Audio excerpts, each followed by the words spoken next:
Olá, amigos e amigas da revista Coaching Brasil. Estamos aqui para mais um vídeo. Dessa vez vamos conversar com Hugo Bethlen.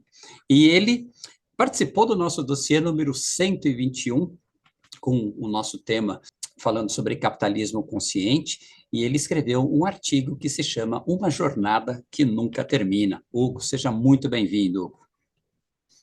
Muito obrigado, Luciano. Foi um prazer enorme. Primeiro, ser agraciado, né, com uma edição dedicada ao capitalismo consciente, né, nesse ano que nós completamos 10 anos de jornada, e a própria capa, né, mostra isso de uma maneira bastante simpática, que Exato. é uma jornada que tem aí um longo percurso para ser percorrida.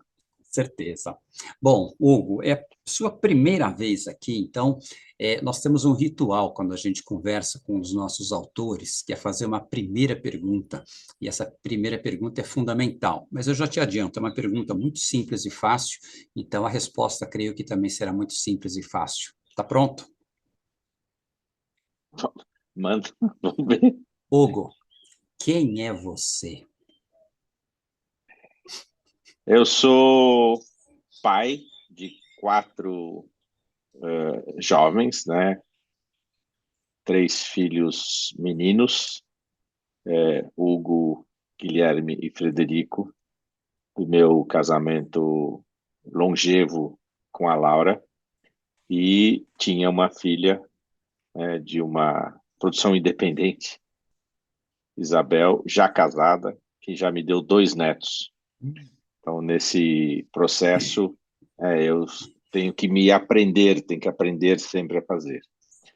Sou uma pessoa inconformada com o jeito que se faz investimentos e negócios no Brasil e no mundo, né? Principalmente aqueles focados exclusivamente na maximização do retorno do lucro do acionista, muitas vezes às custas da dor, da miséria e do sofrimento de outras partes interessadas, chamados stakeholders, colaboradores, clientes, fornecedores, comunidade.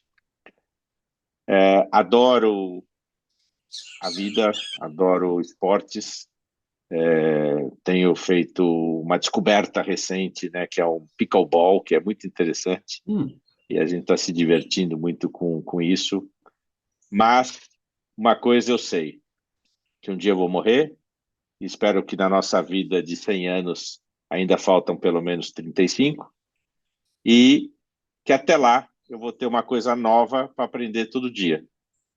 E esse é o meu desafio, estar aberto a esse aprendizado. Legal, muito bom.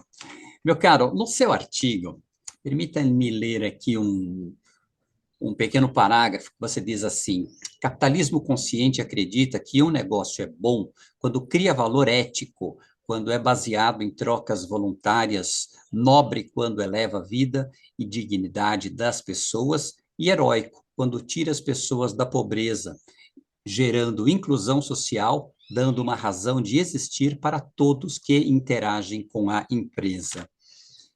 E aí, você acha que no panorama geral dos negócios no Brasil e no mundo, essa sua frase é um pouco idílica, sonhadora? Bom, primeiro que a forma com que está escrita é minha, mas ela vem do credo do capitalismo consciente, nem do capitalismo consciente Brasil, ela vem do credo do capitalismo consciente Legal. internacional, que tem esses 4 princípios, né? Tem que criar valor, tem que ser ético, tem que ser nobre, tem que ser heróico. Mas isso só acontece para empresas que praticam os 4 pilares, podem ter mais, mas no mínimo os 4 pilares do capitalismo consciente. Ou seja, as empresas que põem antes do lucro o propósito e orientam todos os seus stakeholders de forma equânime a buscar esse propósito. Que tenham uma cultura e valores que vêm dos fundadores e que permite a perpetuação da companhia, mesmo depois que eles deixem, né, de participar do dia a dia da companhia. E, principalmente, um líder consciente ou uma líder consciente que cuide das pessoas para que juntos nós possamos cuidar daquilo que é mais importante para a nossa própria sobrevivência, que é o meio ambiente, já que 100% dos clientes são pessoas, 100% dos colaboradores são pessoas. Se nós não entendermos de pessoas, a gente não entende do negócio. E quais são esses 3 fundamentos ou recursos naturais básicos para a gente estar aqui, inclusive, conversando? Água potável, ar respirável e comida saudável. E dependemos, sim, de uma geração de riqueza digna, seja pelo nosso trabalho de empreendedorismo, seja pela maioria das pessoas que vai buscar um emprego. E para este emprego, espera-se que as pessoas tenham uma contribuição forte de trabalho, mas tenham uma retribuição mais importante ainda de remuneração digna para poder se autossustentar e os seus entes queridos. Uhum. Maravilha. Fazer essa combinação de fatores, é por isso que eu achei que o título do seu artigo é muito conveniente, né? Uma jornada que nunca termina. E depois você fala um pouquinho sobre um princípio interessante, que é o princípio da contribuição e da retribuição. Essa daí essa é uma conversa que rende, né?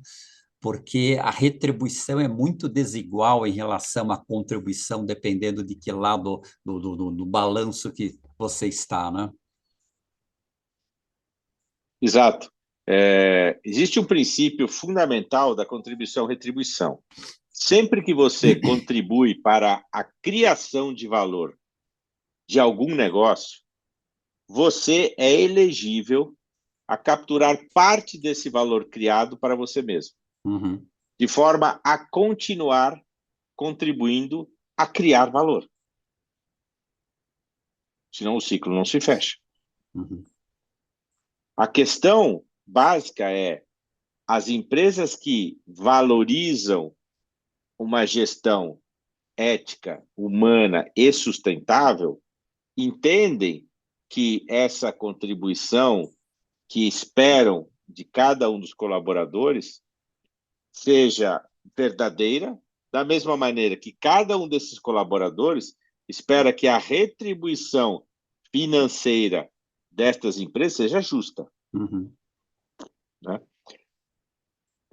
Você, quando fez a pergunta anterior, disse: puxa, será que essa sua frase, que eu disse que não era minha, mas da forma que eu escrevi não é idílica?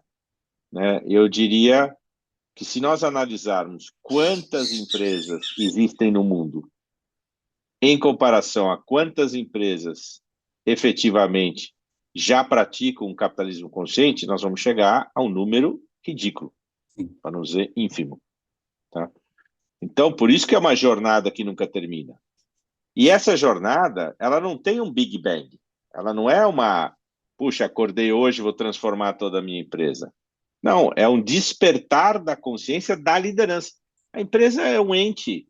Eu lembro de uma empresa no Rio Grande do Sul, não, em Santa Catarina, que eu fui visitar, fábrica de jeans, que a diretora, que é filha do fundador, mas que não está mais lá hoje, dizia: Hugo, isso aqui tem vida de segunda a sexta. Isso é uma empresa de segunda a sexta. Sábado e domingo, porque é uma indústria, sábado e domingo, isto é um amontoado de tijolo e máquina. Então, a grande questão é: como é que a gente faz essa mudança? Como é que a gente faz este caminho? Né? Entendendo que, sim, as empresas existem para ganhar dinheiro. Ai daquelas que não ganharem. Na minha opinião, ou na Exatamente. opinião de vários, não gerar lucro, gerar prejuízo, tudo mais, gera um desserviço social. Então, as empresas precisam gerar lucro para gerar um serviço social. E aí vem uma outra questão importante, Luciano, que é contrato social. Todas as empresas têm um contrato social ou um estatuto social. que tem uma razão social. E a grande pergunta é, opa, social com quem? Né? Será que eles acham que é social só com os meus sócios, naquele universo pequenininho, restrito, né? Ou ele, na verdade, deveria ser considerado como social com a sociedade? E esse é um desafio verdadeiro que diz assim, mas você está floreando, você está falando alguma coisa que não é. A sociedade está escrita que é para os sócios. E eu falo, desculpa, mas há uma falta de entendimento da própria lei das SAs, Uhum. de 1976. No seu artigo 154, ela diz que o administrador deve exercer as atribuições que a lei e o estatuto lhe conferem para lograr os fins. E como é que se traduz lograr os fins? O propósito da empresa. E no interesse da companhia, satisfeitas as exigências do bem público e da função social da empresa. Que é qual? Né? É gerar emprego, é pagar tributo, é gerar riqueza para todos os stakeholders, é contribuir para o desenvolvimento econômico, social e cultural da comunidade, é adotar práticas sustentáveis de proteção ao meio ambiente e recursos naturais, é respeitar os direitos humanos, respeitar as leis do Código de Defesa do Consumidor. Quer dizer, está tudo lá previsto. O que a gente só não pode esquecer é que as leis são o nível mais baixo da ética. Exatamente. Então, leis e regulamentações dizem o que você pode ou não pode fazer, mas valores dizem o que você deve fazer. E tem uma grande diferença entre fazer o que é permitido e fazer o que é certo. Então, o convite é às lideranças dizerem: nós precisamos mudar o jeito que a gente faz negócios, gerando impacto positivo na sociedade e no meio ambiente, enquanto a gente maximiza o nosso lucro para aqueles que acreditaram no nosso negócio. Essa questão ética, ela é tão fundamental, e essa discussão da ética no Brasil, com todas as suas raízes históricas, ela é muito, muito interessante, né, de compreender por que que hoje ainda a gente vive a situação ética pública e privada que a gente vive. Cabe aqui eu contar uma historinha bem curta da época que eu morava na Alemanha, e lá na empresa eu recebi um carro, mas eu não sabia ainda me locomover direito por lá. Então, nós estávamos num prédio, e aí eu fui com um alemão até a janela e falei, olha, eu parei o carro aqui no estacionamento embaixo do prédio e eu preciso ir lá para aquela outra avenida. Então, imagine que eu vire nessa rua aqui, e era uma rua que não podia virar, mas era só para chegar até lá. Então, ó, imagine que eu vire nessa rua aqui, você não pode entrar nessa rua. Não, eu sei que não, eu sei que não posso, eu não vou entrar. Mas ó, imagine que eu entre nessa, você não pode entrar nessa rua. Ele não conseguia nem conceber a Não. hipótese para chegar lá para eu. Então, é muito interessante, né? A mesma coisa você vê um farol de pedestres na Alemanha, na Polônia, no inverno, gelado, nenhum carro, e todo mundo parado na rua esperando o farol abrir, né? Então, é interessante isso que você coloca, né? A lei é uma coisa, a lei te obriga a fazer, e quanto é que a gente vai ainda um processo, né? Vai levar um processo ainda para migrar, para eu fazer as coisas segundo os meus valores, né? Eu faço porque isso daqui é uma coisa que me fere ou alguma coisa que eu concordo. Esse ponto é fundamental. Só que a gente comprova por dados científicos de pesquisa com validade estatística e acadêmica de que quem pratica desse jeito que nós acreditamos tem, inclusive, no longo prazo, não espera para o ano que vem, mas tem no longo prazo, 10, 12, 15 anos, retornos muitíssimo superiores para o seu acionista do que se não praticasse. Uhum. Acontece que existe uma tirania do trimestre. Sim. Existe um modelo de remuneração variável dos C-levels atrelada à performance de curto prazo. Uhum. Então, é muito fácil manipular resultado em seu benefício, e não em benefício de um legado de uma sociedade. Então, é isso que a gente precisa mudar. Se a gente mudar as métricas, tá, de como aquela liderança é avaliada, e para mim, olha, é zero discussão sobre meritocracia. Uhum. Só que a gente não pode também criar a chamada meritocracia falsa, de dizer, eu pego pessoas em níveis diferentes, com condições e pré-requisitos diferentes, ponho elas para correr e falo assim, agora sai correndo os dois do mesmo jeito. Não dá, isso não Exato. dá. Então, o que a gente precisa fazer é trazer para dentro das empresas uma visão de que propósito fala mais alto, que valores são o que nos guiam, né? E que a entrega disso constrói um legado. Uhum. Essa questão de meios e fins, né? É, A nossa edição passada, nós estamos falando sobre liderança humanizada, e não por acaso que eu fiz a combinação, né? Uma edição de liderança humanizada e a próxima já de capitalismo consciente, que as duas coisas estão muito ligadas. E muito ligados. foi muito impressionante como os autores falaram muito sobre capitalismo consciente, sem saber que a próxima edição seria sobre esse Seria. tema, né? Uhum. Então, é muito, muito interessante a gente ver esse aprofundar desse pensar responsável. Como é que você está avaliando as indústrias grande porte, pequeno porte, nessa migração para trabalhar mais com valor, com propósito? Olha, tem muita gente que nos procura e diz assim, puxa, eu gostaria de fazer minha empresa ser capitalista consciente, mas eu sou pequeno, ou eu sou médio, e isso é coisa para grande.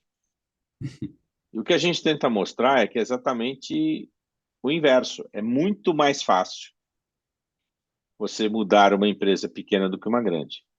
Eu sempre faço o paralelo entre um piloto de lancha Hum. ou de uma pequena lancha com 20 pessoas no mesmo conversa. Quando eu falo para elas uma coisa, todas ouvem ao mesmo tempo. E vamos engajar. Contra um comandante de um navio com 8 níveis que vai até a casa de máquinas. São 8 layers que a gente chama. Uhum. Né? Mobilizar até a mensagem chegar lá embaixo, além dos filtros naturais que vão acontecendo, ela é muito difícil de encontrar reverberação e de voltar, Uhum. fazendo o papel para cima. Então, cada uma tem um desafio próprio.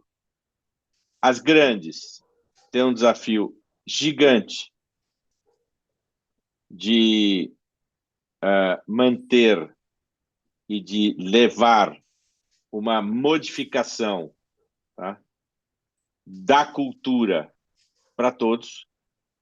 E uma definição que eu gosto muito, um colega conselheiro que é coach, que me ensinou, eu nunca mais esqueci, que cultura é o que os líderes fazem ou toleram. Uhum. Então, se você não fizer, ou se você fingir que faz, você tolera, tá? É aquilo que vai perpetuar. E esse é o que vai criar o incômodo. Então, as empresas grandes têm um desafio enorme de acreditar naquilo e ir formando, engajando de forma verdadeira, por exemplos, os vários layers. Não é uma videoconferência com 3 mil colaboradores, não é uma visita uma vez ao ano a cada um dos sites que a empresa tem que vai mobilizar. São os detalhes, Exato. são os exemplos, são as motivações. Existe um livro do capitalismo consciente chamado Todos São Importantes, que é uma aula sobre isso, do Bob Chapman e do Raj Sisodia, que é uma aula, porque ele diz o seguinte: não, aqui nós somos todos uma liderança humanizada, vamos mudar as coisas e tudo mais, e ele tem uma indústria. Tem várias, mas no caso ele cita de uma indústria. E pode acreditar, então aqui nós vamos, tudo humanizado, vamos cuidar de vocês e tudo mais. E aí ele ouve de um operário dizendo o seguinte: por que que quando eu entro ou saio da fábrica eu sou revistado, e quando a pessoa da administração entra ou sai da fábrica ela não é revistada? Tá? Então, os detalhes que fazem o todo. E essa é uma complicação. Então, as empresas grandes sofrem por causa disso. As pequenas sofrem por duas coisas. A primeira é trazer os colaboradores por verdadeiro engajamento, porque dificilmente elas estão ali porque estão ganhando mais dinheiro, porque a empresa não tem para pagar. Uhum. Então, elas precisam estar lá. E também não pode ser assim: eu contrato você porque você estava lá na Bacia das Almas, certo? Não tinha uma chance na vida, então vem trabalhar numa empresa que é pequena mesmo, e eu vou continuar entrando num círculo negativo, no vicioso, certo? De que eu sou pequeno, então eu gero pequeno, eu faço pequeno, e a gente não cresce. Então, a empresa pequena, ela também precisa ter essa questão de dizer: puxa, olha só a questão dos valores, olha só a questão dos exemplos. A empresa pequena tem o desafio de separar as atitudes da pessoa física do fundador ou do C-level, certo? Com as atitudes da empresa, né? Isso aqui eu faço porque é meu. Não, peraí. Eu sei que é difícil separar, mas se você está falando para o cara: vem para cá e vamos trabalhar sacrificados, não temos dinheiro, você não pode ostentar de uma maneira que não justifique. Você não pode dizer assim: não, eu tenho. Aliás, da onde veio o meu dinheiro? Da empresa. Peraí, se eu tenho e você não tem, veio da onde? Veio do seu bolso também, eu tirei de você. Tá? Então, o grande desafio é que as empresas, qualquer tamanho que sejam, inclusive a gente tanto hoje em dia fala de ESG, é que se a empresa não praticar os pilares do ESG, ela está fazendo uma apropriação indébita de alguma coisa que pertence a outro stakeholder em benefício dela. Exato. Isso é fundamental. Agora, nesse processo de mudança, né, que precisa acontecer, eu escuto falar que o capitalismo, do jeito que a gente conhece, ele está morrendo. Então, ele está numa decadência e outros modelos estão vindo. O capitalismo consciente é muito interessante porque ele vem para dizer que tem que ter mudanças. Agora, nós ainda vivemos uma era em que os bilionários ainda são idolatrados. Como é que você está vendo esse movimento? Você acha que isso está mudando, está caindo, aumentando? Bom, primeiro, voltando à história do capitalismo, né? Nós não pregamos um socialismo consciente. Uhum. Porque, a despeito do capitalismo não ser bom, é melhor que todos os outros sistemas que já provaram que funcionam muito menos. Né? Seja um socialismo, seja um comunismo, né? A gente tem que falar de um modelo que remunera o capital, mas que este capital, para crescer, depende de todos os stakeholders que têm que ser remunerados também. Uhum. Tá? Essa é a história de um capitalismo consciente. A gente acredita que a mobilidade social só acontece graças ao capitalismo. Uhum. Tá? Mesmo que seja demorada, quando você lê aquela posição lá, né, a questão de por onde, de como eu faço essa evolução, né, da questão do heróico, né? O heróico é porque eu tiro as pessoas da pobreza gerando prosperidade. Uhum. Agora, um negócio que só foca no curto prazo, é obcecado na maximização do lucro para o acionista, muitas vezes, como eu disse, às custas da dor, da miséria e do sofrimento dos demais stakeholders, ela agride e machuca as pessoas e o planeta.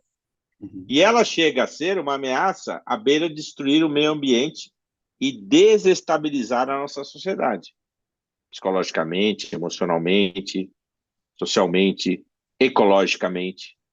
Agora, para um negócio que foca na maximização do propósito, cuidando de forma sustentável da vida, gerando riqueza e bem-estar para todos os stakeholders de forma equânime, enquanto sim continua maximizando, ela passa a ser uma empresa que cura e cuida das pessoas e do planeta, sendo uma das maiores invenções humanas e enorme fonte de prosperidade. Para fazer esta última afirmação, eu vou dizer que o capitalismo nasce, basicamente aquele que a gente conhece, moderno, da teoria, né, que está no livro A Riqueza das Nações, de Adam Smith. Olha que coincidência ou não, publicado em 1776, mesmo ano da Declaração da Independência Americana. O que os dois pregam? O direito à liberdade. Não existe nada mais sagrado para a geração de dignidade humana do que a liberdade individual. Certo? Tem leis, tem respeito, tem um monte de coisas, tudo bem. Mas a liberdade, ninguém pode ser cerceado da sua liberdade. Então, para poder crescer, eu preciso ter a liberdade de escolher. Por isso que a gente fala da relação ética. Um negócio é ético quando é baseado numa troca voluntária. Eu escolho trabalhar para o capitalismo consciente ou para o Pão de Açúcar que eu trabalhei ou para o Carrefour que eu trabalhei. Você escolhe constituir seu editor, montar a revista Coaching Brasil. São decisões voluntárias. A gente escolhe porque acredita.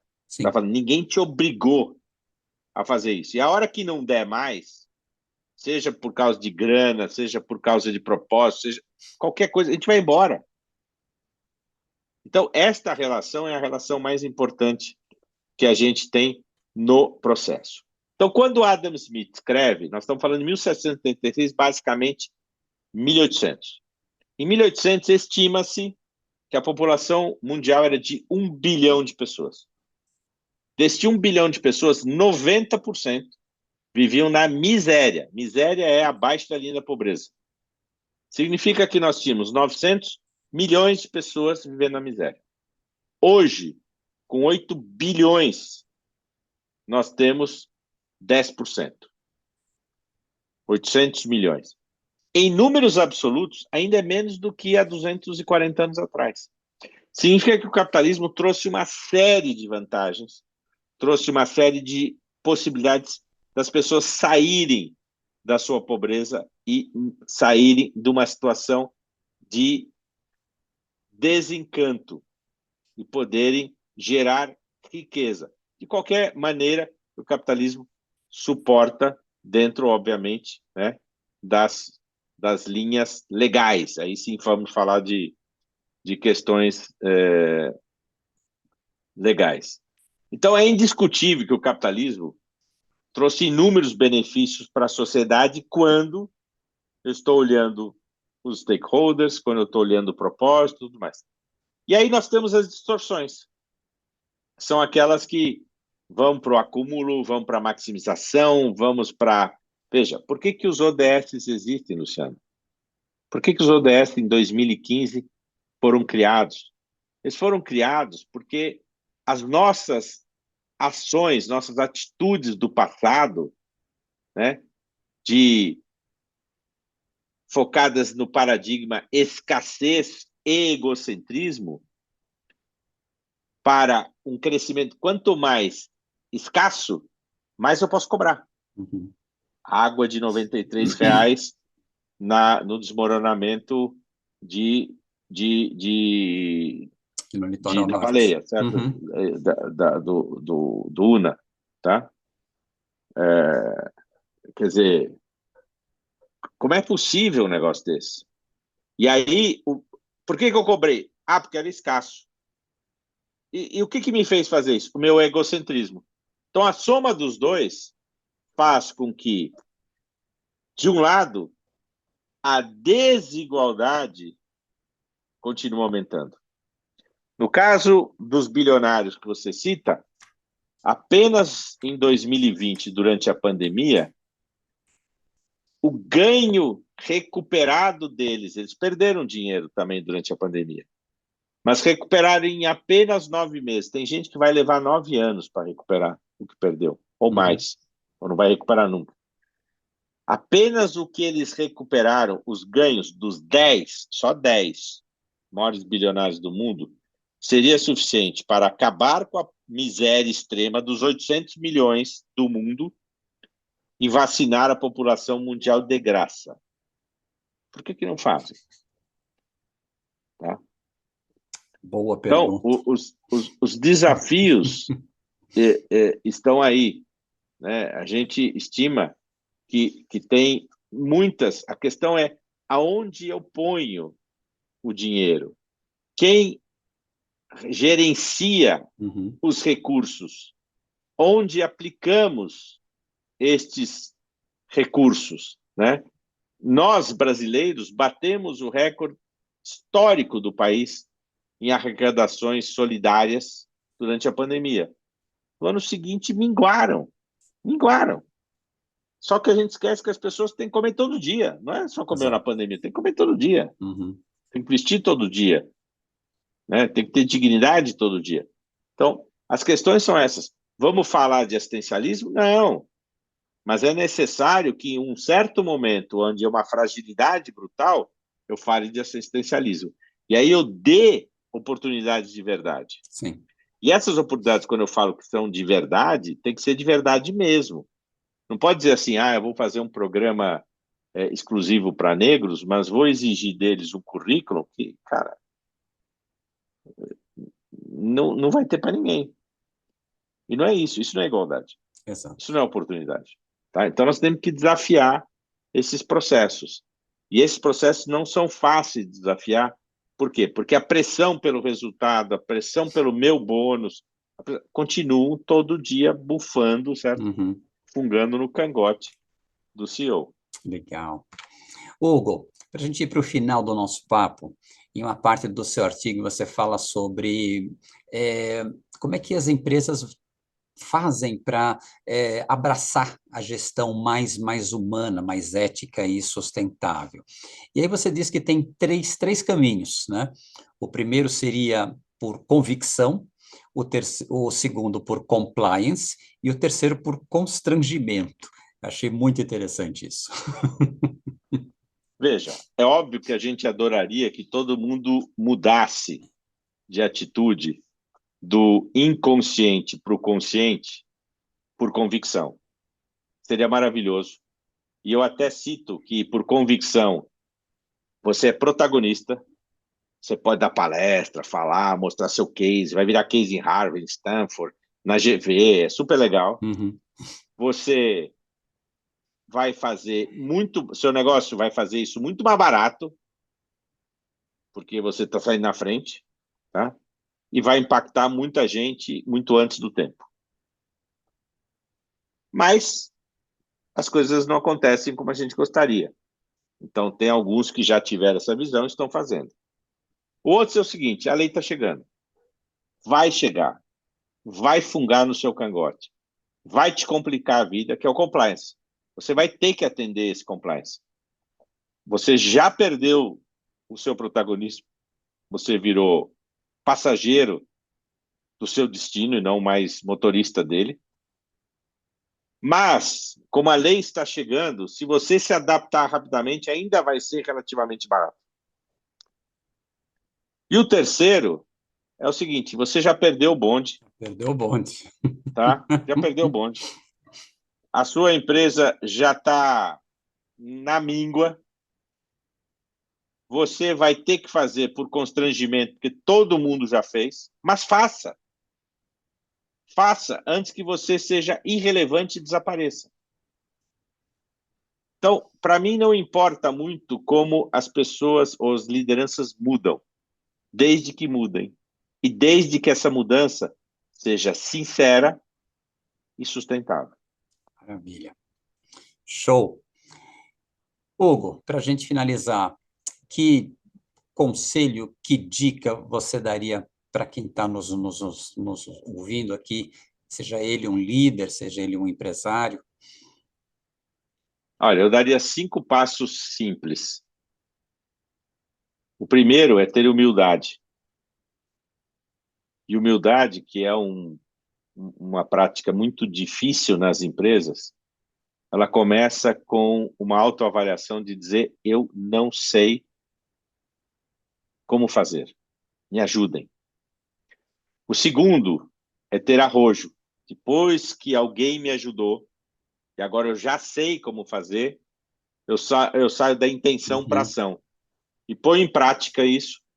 E aí eu defino métricas, defino indicadores e avanço, né? Meço, acompanho. O terceiro, na sequência, é engajamento, integração. Eu preciso com que esse processo envolva outras áreas, né? Não existe como evoluir nesse processo sozinho. Ninguém faz nada sozinho. Então, eu preciso gerar uma percepção positiva de todas as partes interessadas, dos colaboradores, dos clientes, fornecedores, da comunidade e do próprio acionista. Depois eu preciso do quarto passo, eu preciso de autonomia. O que é autonomia? É empoderar as equipes para trabalharem e adequarem o seu modus operandi no novo ambiente. E, por último, eu preciso de um ambiente acolhedor a erro, porque isso chama vulnerabilidade. Porque nós vamos errar. Exato. Nesse processo não vai ser simples. Não é mamão com açúcar, não é faz e acontece, tá? É faz. Um dia acontece, tá? Então, esse processo necessita também, talvez, de um sexto ingrediente, que é resiliência. Acredite, faça, dê o exemplo, né? Não esmoreça na primeira dificuldade, porque só assim a gente vai conseguir fazer esta guinada. E tem mais uma coisa que vai de encontro com o título do artigo. Aqueles que escolheram entrar nessa jornada, parabéns. Essa é a boa notícia. Você vai, ao longo da jornada, aproveitar e aprender muito. A má notícia, ela nunca termina. Nunca termina. Maravilha. Hugo, gratidão imensa, meu caro, pela sua participação no nosso dossiê e pela sua participação aqui nesse papo, que eu espero que traga uma luz, traga uns flashes bacanas aí para muita gente, que ajude a gente a alavancar mudanças. E olha, na dúvida, a gente tem os caminhos da intenção para ação. Venha falar conosco. Maravilha. Pessoal, eu conversei aqui com o Hugo Bethlen, que ele é presidente do Capitalismo Consciente Brasil, e se você quer saber mais, leia todo o nosso dossiê e depois acesse os links, o site deles, vocês vão aproveitar muito, saber muito mais. Gratidão, um abraço, nos vemos no próximo vídeo. Até mais.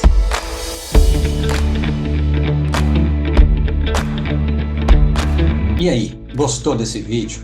Se esse vídeo fez sentido para você, a reciprocidade que eu te peço é você curtir esse vídeo, deixar um pequeno comentário e compartilhar esse vídeo com outras pessoas que também, assim como você, se interessam pelo desenvolvimento humano. Inscreva-se no nosso canal para receber mais atualizações sobre novos vídeos que estamos fazendo. Se você busca conteúdo de qualidade sobre desenvolvimento humano, considere assinar a revista Coaching Brasil. Estamos há 10 anos no mercado, 121 edições, muitos temas que vão agregar muito valor à sua carreira, ao seu pensamento, às suas reflexões. Venha conosco. Como assinante premium, você pode acessar todas as nossas edições e você paga apenas R$ 29,90 por mês.